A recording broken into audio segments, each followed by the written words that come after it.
of success that is broad enough to include all of your dreams, yet specific enough to produce belief. Success is the progressive realization of worthwhile, predetermined personal goals. Because you are a goal seeker and are almost continuously unsatisfied, you find success only in progressive realization of goals. It is not enough to set goals, you must realize them by working toward them. They must be your own goals, compatible with your inner sense of values. If your goals are to hold your attention and attract you to them, they must be predetermined, and finally they must be worthwhile, worthy of your best efforts. They must, in some measure, call upon your reserved strengths, your untapped potential. The principal reason many people do not find success is that they look for it by comparing themselves to others. If you evaluate success through comparison of yourself to others, then the more people you know, the less likely you are to feel successful. Life will be one big disappointment after another. On the other hand, you may be more successful than a neighbor, a brother or sister, or your parents, and still be a dismal failure if you fall far short of your capacity for success. The only valid comparison you can make is to compare what you are to what you have the potential to become. You will be successful only when you resolve to develop your untapped potential and measure your success in the progressive realization of worthwhile, predetermined personal goals. 3 tools are available for use in developing more of your potential. 1. Believe in your potential. Once your potential is put into action, it grows and gains momentum. Like an avalanche crashing down a mountainside, it sweeps every obstacle from its path. 2. Exercise self-reliance. You are the only one who can discover and use your potential. Trust your ability. 3. Act with initiative. Be decisive. Refuse to wait for someone to tell you what to do. Self-image.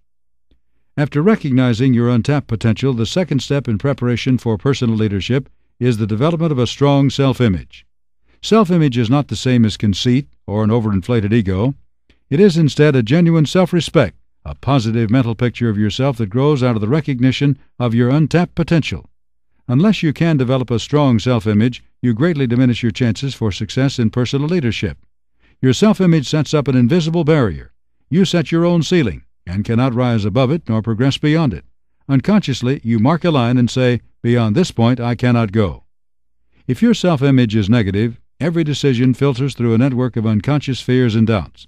If you think that you're worth very little, that your talents and abilities are limited, you will unconsciously refuse to achieve very much. Ironically, the world is filled with people who have every attribute for personal leadership except self-confidence. They rate themselves so low and judge themselves so harshly that their low self-image relegates them to the ranks of plodders who venture little and gain less. Although you cannot rise above it, you can raise your self-image. If you believe, "I can," you're correct.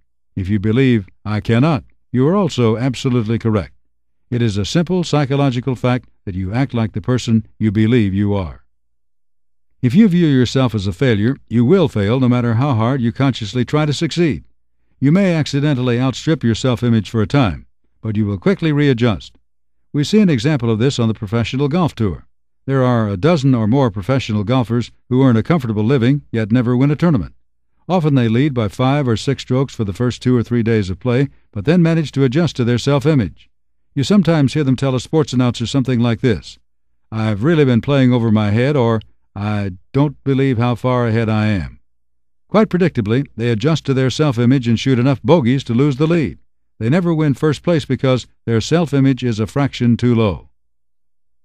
A low self-image produces negative attitudes that hamper development of personal leadership by forcing you forever to grapple with internal fears and doubts. If you cannot respect yourself, you cannot in turn respect others. And if you cannot respect yourself, neither can others respect you. One difficulty in maintaining a positive self-image is that most of us have been taught that self-love is wrong. Perhaps this is rooted in a misunderstanding of humility and in the idea that self-love is equal to selfishness. Nothing is further from the truth. Human beings are God's highest creation. According to the Scriptures, God saw everything that He had made, and behold, it was very good. And what He saw included people. We are told to love our neighbors as ourselves, not more than ourselves, nor instead of ourselves, but as ourselves. You must have respect for yourself. You need make no excuse for doing so. Because the exercise of personal leadership springs directly from a strong self-image, you must learn to appreciate your potential and develop a self-image equal to the importance of the role you play in life. It would be futile, however, to attempt to use the external facade of positive thinking to substitute for a positive self-image. You must build from within. How then can you go about improving your self-image? You must redirect your thinking and alter your attitude about yourself. Learn to appreciate and respect your own importance.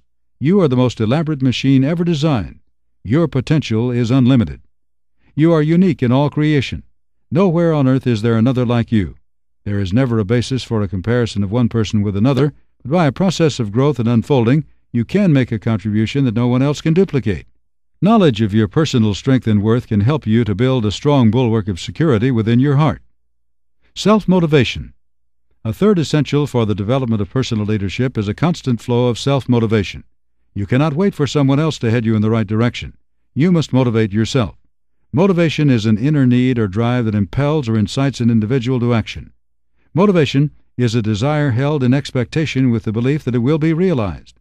Belief comes from your self-image. Expectation comes from your reserve potential, and any desire supported by belief and expectation becomes a strong motivating force that propels you toward your goals. Self-motivation is neither a mystical power or a gift that descends from the heavens by chance. It grows, blooms, and flowers. It finds expression when you prepare for it, attract it, and reach out to receive it. Human desires, needs, and drives are fairly universal, but goals and behavior are individual. Two people may behave in diametrically opposite ways to reach identical goals. Effective personal leadership will help you to understand the universal drives that influence your actions and will help you learn to set goals and direct your actions toward achieving them. Continued regular use of this program will create desires that you can hold in expectation with the belief that they will be realized. That is self-motivation. Goal direction. The final step in preparing for maximum growth in personal leadership is to become goal-directed. Goal direction is the characteristic that makes it possible for you to focus all your strengths on the overriding purpose you choose for your life. Goal direction marshals all the forces of your untapped potential, makes use of your positive self-image, and fans your self-motivation to a white heat. So important is goal direction to your success in developing and using personal leadership that it is the major emphasis of the rest of this program. The action steps at the end of each lesson are designed to help you put the concepts and ideas presented into immediate use for moving toward your personal goals. The plan of action that is part of the program is a working outline for your use in developing a comprehensive plan for reaching the goals that are important to you. Follow the suggestions for using these important tools, and you will quickly become more goal-directed in everything you do. While you're listening to Lesson 1, complete the action steps on the blue pages immediately following the lesson text. The action steps will reinforce your desire to develop and use more of your untapped potential for personal leadership.